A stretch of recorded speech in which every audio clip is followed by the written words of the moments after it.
నిజామాబాద్ జిల్లాలో ఇసుక అక్రమ రవాణా జోరుగా సాగుతోంది. పగలు రాత్రి అనే తేడా లేకుండా ఇసుకను తోడేస్తున్నారు అక్రమార్కులు. ఏకంగా రాష్ట్ర సరిహద్దులు దాటిస్తున్నారు. బోధన కేంద్రంగా మంజీరా పరివాహక గ్రామాల్లో టన్నుల కొద్దీ ఇసుక కుప్పలు నిల్వ చేస్తున్నారు. ఇసుక అక్రమ రవాణాను అడ్డుకునేందుకు వెళ్లిన ఓ హోంగార్డుపై దాడికి యత్నించడంతో ఈ దందా మరోసారి బయటకొచ్చింది. నిజామాబాద్ జిల్లాలో ఇసుకాసురులు రెచ్చిపోతున్నారు. ప్రభుత్వ అనుమతి లేకుండా అడ్డగోలుగా తవ్వేస్తున్నారు. అక్రమ రవాణాను అడ్డుకునేందుకు వెళ్లిన అధికారులపై దాడులకు తెగబడుతున్నారు.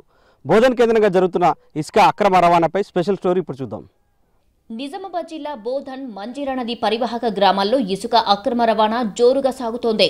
ఇసుక మాఫియాతో కొందరు అధికారులు కుమ్మక్కయ్యారు. రాత్రి పగలు అనే తేడా లేకుండా తవ్వకాలు చేస్తున్నారు. ఇసుక రీచ్లకు అనుమతి లేకుండా యథేచ్ఛగా తోడేస్తున్నారు.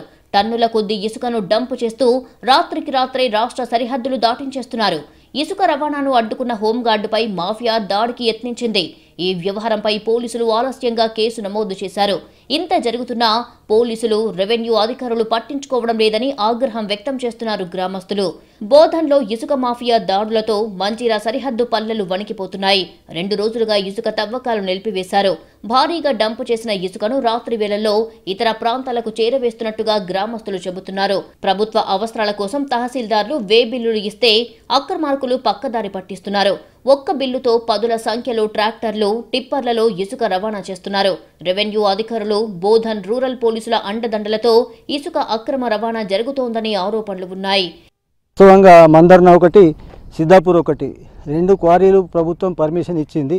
వారానికి 2 రోజులు రవాణా చేసుకోవచ్చు పర్మిట్ల ద్వారా అనేటటువంటిది ప్రభుత్వం దగ్గర ఉన్నటువంటి నియమం. ఆ నియమాన్ని తుంగలో దొక్కేసి మిగిలిన అన్ని రోజులలో కూడా ఏది పర్మిషన్ లేనటువంటి సిద్ధాపూర్ మందర్న కాకుండా ఇతర గ్రామాల నుంచి కూడా మంజీరా నుంచి ఇసుక తీసుకొచ్చేసి ఊళ్ళల్లో డంప్ చేసి టిప్పర్లు నింపిస్తున్నారు. ఇక్కడ ప్రజలకు అసౌకర్యం అనేది ఏర్పడుతున్నది.